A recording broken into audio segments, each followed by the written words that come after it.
마태복음 20장 17절에서 34절까지 말씀 한 절씩 교독하겠습니다.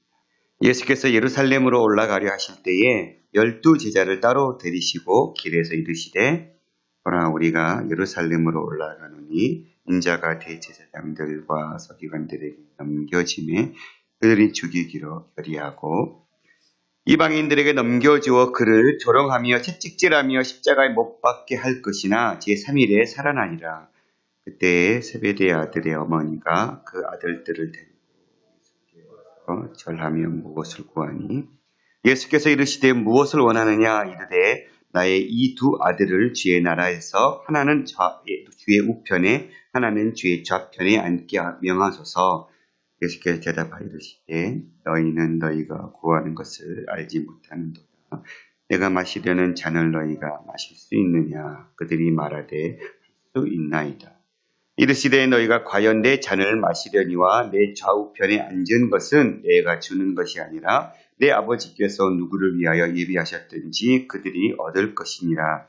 열제자가 듣고 그 두 형제에게 대하여 분이 여기거늘 예수께서 제자들을 불러다가 이르시되 이방인의 집권자들이 그들을 임의로 주관하고 그 고관들이 그들에게 권세를 부리는 줄 너희가 알거니와 너희 중에는 그렇지 않아야 하나니 너희 중에 누구든지 크고자 하는 자는 너희가 섬긴 자가 되고 너희 중에 누구든지 으뜸이 되고자 하는 자는 너희의 종이 되어야 하리라. 인자가 온 것은 섬김을 받으려 함이 아니라 도리어 섬기려 하고 자기 목숨을 많은 사람의 대속물로 주려 함이니라. 그들이 여리고에서 떠나갈 때에 큰 무리가 예수를 따르더라. 맹인 두 사람이 길가에 앉았다가 예수께서 지나가신 다음을 듣고 소리질러 이르되 주여 우리를 불쌍히 여기소서 다윗의 자손이여 하니 무리가 꾸짖어 잠잠하라 하되 더욱 소리질러 이르되 주여 우리를 불쌍히 여기소서 다윗의 자손이여 하는지라. 예수께서 머물러 서서 그들을 불러 이르시되 너희에게 무엇을 하여 주기를 원하느냐? 이르되 주여 우리의 눈뜨기를 원하나이다. 예수께서 불쌍히 여기사 그들의 눈을 만지시니 곧 보게 되어 그들이 예수를 따르니라. 아멘. 주님은 계속 예루살렘으로 향하는 길 가운데 제자도 특별히 하늘나라의 백성이 어떤 삶으로 어떤 가치관을 가지고 살아가야 되는지에 대한 말씀을 지속적으로 전해지고 있습니다. 어제 말씀에 이어서 오늘 말씀도 예루살렘으로 올라가는 그 과정 속에 12제자를 따로 데리고 길에서 이르시되 보라 우리가 예루살렘으로 올라가노니 인자가 대제사장들과 서기관들에게 넘겨짐에 그들이 죽이기로 결의하고 이방인들에게 넘겨주어 그를 조롱하며 채찍질하며 십자가에 못 박게 할 것이나 제3일에 살아날 것이다. 세 번째 십자가의 순환에 대한 예고를 전해지고 있습니다. 그런데 앞에 16장 21절부터 28절까지 있었던 첫 번째 순환 예고, 또 17장 있었던 두 번째 순환 예고에 비해서는 좀 더 구체적인 이야기들로 주님은 말씀하고 있습니다. 16장과 17장에서는 19절의 말씀, 즉 이방인들이 넘겨주어 조롱하고 채찍질하고 십자가에 못 박게 할 것이라는 이 말씀이 없거든요. 그러니까 단순히 그냥 지도자들, 대제사장들이나 지도자들에게 끌려가서 죽었다가 살아난다. 이 말씀을 하셨다가 오늘 말씀에 이르러서 좀 더 구체적으로 예수님의 순환을 이야기하는데 마치 이사야 53장의 고난받은 종에 대한 이야기들을 하고 있는 느낌이 들고 있는 말씀입니다. 주님은 인자가 대제사장들과 서기관들이 넘겨졌고 그들에게 죽이기로 결의한다라는 내용이 더 포함되어 있죠. 지도자들은 예수님을 죽이기로 결의하고 그리고 이방인들 그러니까 본디오 빌라도나 로마 군인들에 의해서 넘겨주어서 그를 조롱하고 채찍질하고 십자가에 못 박게 할 것이다. 그러나 동일하게 세 번의 순환 예고가 이야기하듯이 결론은 그러나 제3일에 살아날 것이다. 라는 순환 예고를 주님은 말씀해 주고 있습니다. 이렇게 결국은 말씀하셨던 이유는 낮아짐의 대한 이야기가 연결되고 있는 거거든요. 하늘나라에 올라가기 위해서는, 그 백성이 되기 위해서는 가장 낮은 자의 삶을 살아야 함을, 세상의 원리를 따르지 않고 하늘나라의 원리를 따라야 함을 주님은 계속 말씀하셨잖아요. 그럴 때 그렇게 주님께서 말씀해 주실 때 세베대의 아들 어머니 그리고 그 아들들을 데리고 요한과 야고보죠. 예수께 와서 절하면 무엇을 구하니? 예수께서 이르시되 무엇을 원하느냐 이르되 나의 두 아들을 하나는 주의 좌편에 하나는 주의 오른편에 주의 나라가 임할 때 앉혀주십시오라고 요구하고 있습니다. 주님의 십자가는 지금 지기 위해서 점점 예루살렘을 향해서 가고 있고 여리고에 지금 이제 직전이었거든요. 우리 20절의 말씀 이후 보면 29절 말씀 여리고에서 떠나갈 때라고 그랬거든요. 그러니까 지금 여리고까지 왔어요. 약 4km도 안 되는 거리거든요. 여리고면 거의 예루살렘 밑이거든요. 이 밑에서 예루살렘 올라가는 과정이거든요.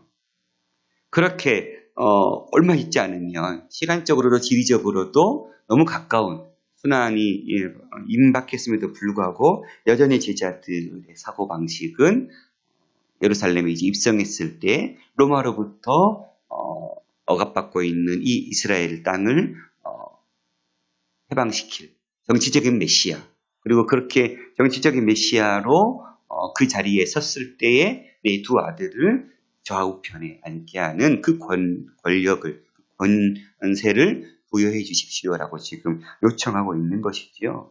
그때 주님은 그걸 아시고 너희가 내가 구하는 것을 알지 못하는도다. 주님께서 지금 말씀하신 것들에 대해서 여전히 제자들의 눈은 가리워져 있습니다. 그리고 내가 마시려는 잔을 너희가 마실 수 있느냐라고 물었지만 그들은 말하되 할 수 있다.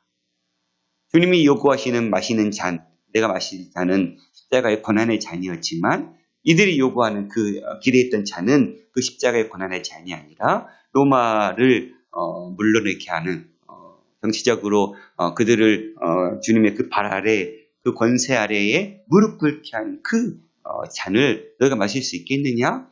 예, 할 수 있습니다. 왜냐하면 그것을 해야 내가 그 자리에 올라갈 수 있을 테니까요. 이러한 사고방식이었죠. 이르시되 너희가 과연 내 잔을 마시려니와 내 좌우편에 앉은 것은 내가 주는 것이 아니라 내 아버지께서 누구를 위하여 예비하셨던지 그들이 얻을 것이다. 하나님께서 뜻하신 대로, 하나님께서 정하시는 대로 그 일이 이루어질 것이다. 내가 하는 것이 아니다. 주님 말씀하시죠. 아버지의 뜻대로 아버지에 의해서 나중된 자가 먼저 될 것이고 먼저 된 자가 나중되는 이 원리를 주님은 계속 말씀하고 있는 것이죠. 그럴 때에 그 말을 12제자도 다 들었습니다. 그리고는 분이 여겼어요. 왜요? 그들도 동일하게 하나님 주님께서 이 일을 이루셨을 때에 한 자리 차지하려고 하는 욕망은 똑같이 있었기 때문에 그렇죠. 그런데 먼저 어머니 치맛자락을 통해서 그렇게 요구하니 제자들은 열받을 수밖에 없었죠. 여기도 똑같이. 아마 지금 요한과 야고보는 예수님께서 베드로에게 이미 베드로에게 물으셨고 베드로는 이미 예수님 앞에 한번 내침 당하는 그런 사고방식이 있었던 것 같아요. 가장 수제자였다고 여겼던 베드로가 예수님으로부터 내침을 받았고 그리고 이제 야고보와 요한은 주님께서 말씀하신 이 말씀이 자기들에게 해당되지 않고 베드로에게만 해당된다고 생각하진 않았을까. 그래서 이제는 수제자의 첫 번 1순위였던 베드로가 예수님에 의해서 물러났으니 이제는 우리가 그 자리에 오르자. 또한 10명의 다른 제자들도 그런 사고방식으로 지금 가장 예수님의 최측근의 그 자리에 오르고자 하는 욕망들이 있었던 것 같아요. 주님은 그것을 아셨습니다. 그리고는 이방인의 집권자들은 그들이 임의대로 주관하고 그 고관들이 그들에게 권세를 부리는 것, 당연히 세상의 원리지요. 그러나 너희 중에는 그렇지 않아야 하나니 너희 중에 누구든지 크고자 하는 자가 너희를 섬기는 자가 되고 너희 중에 으뜸이 되고자 하는 자가 너희 종이 되어야 한다. 그러면서 인자가 온 것은 섬김을 받으려 함이 아니라 도리어 섬기려 하고 자기 목숨을 많은 이들의 애송물로 주게 하기 위함이다. 다시금 주님께서 이 땅에 오신 이유, 하나님께서 최종 승리를 하기 위해서는 가장 낮은 자리까지 가야 함을 다시금 주님은 말씀해 주고 있습니다.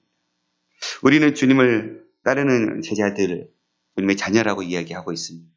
우리의 시선, 우리의 욕구는 무엇 때문에 주님을 따르고 있습니까? 29절에 보면 이 두 맹인의 비유를 통해서 제자들의 다친 눈에 대해서 말씀해 주고 있는데요. 여리고에서 떠나서 갈 때 이때 아마 요한복음에는 이제 세리를 삭개오를 만나서 아마 그 사건 이후였을 것 같아요. 그쯤에 큰 무리가 따를 때 맹인 두 사람이 길가에 앉았다가 예수께 지나가던 소식을 듣고 우리를 불쌍히 여겨달라. 다윗의 자손이 우리를 불쌍히 여겨달라. 그때 제자들은 꾸짖었을 때 더 큰 소리로 다윗의 자손이요 할 때 주님은 그것을 들으시고 내가 못하기를 원하느냐 했을 때 우리 눈뜨기를 원한다. 33절에 이야기하고 있는 이 눈은 옵탈모스라는 단어거든요. 말 그대로 눈이라는 단어예요. 일반적으로 우리가 눈을 지칭할 때 쓰는 단어거든요. 그런데 34절에 예수께서 불쌍히 여기서 그들의 눈을 만지시니 할 때 쓰는 이 눈은 광경이라는 단어거든요. 직접적인 눈이라기보다는 눈을 통해서 보는 시야를 말씀하는 단어거든요. 그러니까 예수님은 그들은 우리 눈을 육적인 눈을 뜨기로 원합니다라고 얘기했을 때 주님은 그들의 영적인 눈을 뜨는 비유적인 말로 너희들이 진짜 봐야 될 것, 육의 눈을 떠서 볼 것이 뭐냐면 하늘나라의 이 귀한 사역을 봐야 된다라는 의미로 그들의 눈을 만지시니 곧 보게 되어 그들이 예수를 따랐습니다. 제자들은 육적인 눈은 떠 있었죠. 맹인들은 육적인 눈은 닫혀져 있는 상태였어요. 그러나 맹인들은 육적인 눈은 닫혔지만 영적인 눈은 열려졌기 때문에 다윗의 자손 예수를 볼 수 있었죠. 그리고 정말 온전히 주님께서 그들에게 보게 해줄 때 그들은 예수를 따랐어요. 마치 이 비유를 통해서 진짜 눈이 뜨어져야 될 사람이 누구라는 거예요? 제자들. 여전히 육적인 욕망에 가려져서 눈은 뜨고 있지만 실제적인 눈은 뜨고 있지만 하나님의 온전한 비전을 보지 못하고 있는 자들은 예수님을 통해서 그 영안이 열려야 된다. 이 이야기를 저는 하고 싶었던 것 같아요. 그래서 잘 쓰지 않는 눈이라는 단어를 통해서 제자들의 영적인 눈이 열려져야 함을 말씀하고 있는 장입니다.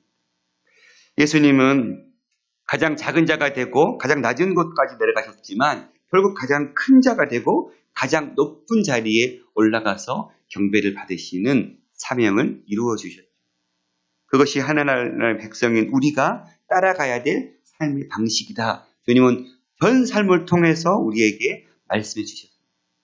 가장 낮은 자리에까지 섬기려 오셨던 주님처럼 우리도 가장 낮은 자리의 삶을 살아낼 때 육적인 눈만 띄어진 상태가 아니라 영의 눈을 열리면 세상이 전부가 아님을 보게 되겠죠.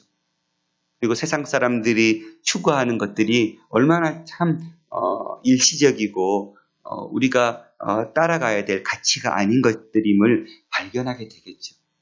그러나 우리의 영안이 열려져 있지 않을 때는 우리 육적인 눈으로만 바라볼 때는 우리 육신의 눈에는 하나님의 진정한 비전, 하나님의 꿈, 하나님이 원하시는 그 삶이 보이지 않을 것입니다. 그러니까 계속 우리는 보이지 않기 때문에 눈에 보이는 것들을 추구하고 따라가는 삶을 살고 있는 것밖에는 안 되는 것이죠.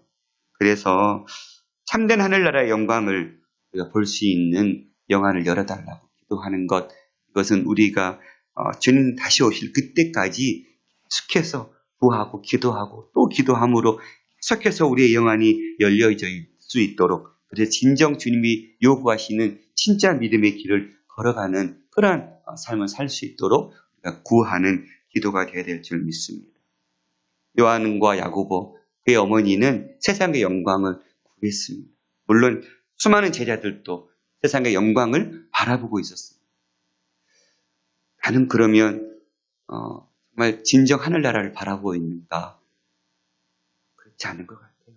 저도 똑같이 하늘나라를 영광을 바라본다고 말은 하지만 그러나 한편에서는 세상 영광도 조금은 주어지기를 원하고 좀 더 이 땅에 살면서 더 행복하고 더 편안하고 더 안락하고 더 뭔가 많이 누렸으면 하는 욕망은 여전히 제 안에 끓고 있음을 발견할 수밖에 없는 것 같습니다. 그래서 날마다 더 가까이 주 앞에 가야 되고 주님과 영적 큰 사귐의 자리에 있을 때마다 우리가 그러한 세상의 욕망들을 우리 안에 있는 그 거짓된 것들을 계속해서 믿음 안에서 누를 수 있는 것 같아요. 그것이 얼마나 참 헛된 것인지를 깨달으면 우리는 그것을 내려놓을 수 있잖아요. 포기할 수 있잖아요. 마치 자식들을 천정긍긍하다가 이제 진짜 성년이 되고 각자의 삶을 살아갈 때쯤 되면 내가 왜 그렇게 내 자식들이 그렇게 학창시절에 내가 그 자식들이 공부시키려고 애썼는지 모르겠다는 말들을 많이 하시더라고요. 이제 그 자리에 가보니까 얼마나 헛된 것이었는지를 고백한 것처럼 우리가 진정 구하려고 하고 추구하려고 하는 것들이 정말 헛된 것임을 깨달을 때는 그것을 우리가 내려놓을 수 있는 것 같아요.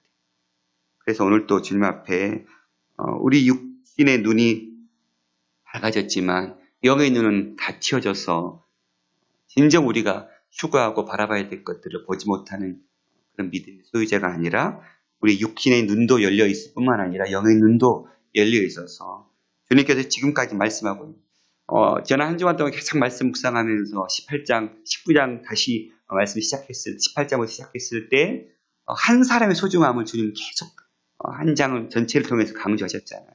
19장에 넘어와서는 제자도에 대해 얘기하시면서 세상의 원리가 아니라 하나님 나라의 원리를 말씀해 주고 있었어요. 되게 저는 한 주간 계속 말씀 묵상하면서 정말 주님께서 그 한 생명을 살려내기 위해서 애쓰시는 그 마음, 그리고 우리에게 정말 그 하늘나라에 들어가게 하기 위해서 진정한 원하시는 그 믿음의 삶, 사고방식을 깨우쳐주고자 하시는 그 주님의 마음, 나는 얼마나 품고 있는가. 주님 계속해서 우리에게 내가 너를 사랑한다. 그리고 내가 사랑하는 너가 세상의 방식이 아니라 내가 정한 하늘나라의 방식을 가지고 저 하늘나라의 정말 시민으로서의 삶을 온전히 살아가기를 원한다. 계속해서 말씀하고 있는 것. 그런데 나는 여전히 이 땅의 삶의 사고방식 속에 또 그 육적인 눈으로만 살아가고 있다면 여전히 우리는 주의 마음을 아프게 하고 있는 그런 자가 아닐까. 계속해서 묵상할 수 있는 시간들이었습니다. 오늘 하루도 나는 정말 내가 추구하고 있고 바라보고 있는 것들이 무엇인가 정직하게 묻고 여전히 육신에 머물러 있는 시선이라면 주님 그 육신의 눈을 열려주셔서 열게 하셔서 하늘나라의 꿈을 보고 주께서 나를 이 땅에 보내신 사명, 또 내가 이 땅에 걸어야 될 그 사명을 깨닫고 그 길을 걸어갈 수 있는 우리가 될 수 있도록 들어달라고 기도하는 시간이 되었으면 좋겠습니다. 기도하겠습니다. 살아계신 아버지 하나님 감사합니다. 주님 십자가를 곧 앞두고 이제 최종 목적지에 다다르고 있음에도 불구하고 여전히 제자들의 눈은 육적인 눈을 뜨고 있는 것처럼 보이지만 영적인 눈은 전혀 뜨지 못한 채 걷고 있는 맹인의 모습을 보여주고 있습니다. 우리도 제자들과 같이 맹인의 눈은 아닙니까? 여전히 육적인 것들을 꿈꾸고 바라보면서 이 땅의 것들을 추구하는 그리고 그것을 누리기 위해서 전전긍긍하는 삶으로 하루의 하루 삶들을 세워가고 있지는 않습니까? 주님 우리의 영안의 눈을 열어주십시오. 매 순간순간 진정 십자가의 의미를 깨닫고 주님께서 내려가셨던 그 땅 끝까지 우리가 그 낮은 곳까지 기꺼이 내려가서 진정 주님 그 후에 주님께서 높여주실 그 영광을 우리도 누리게 하여 주옵소서.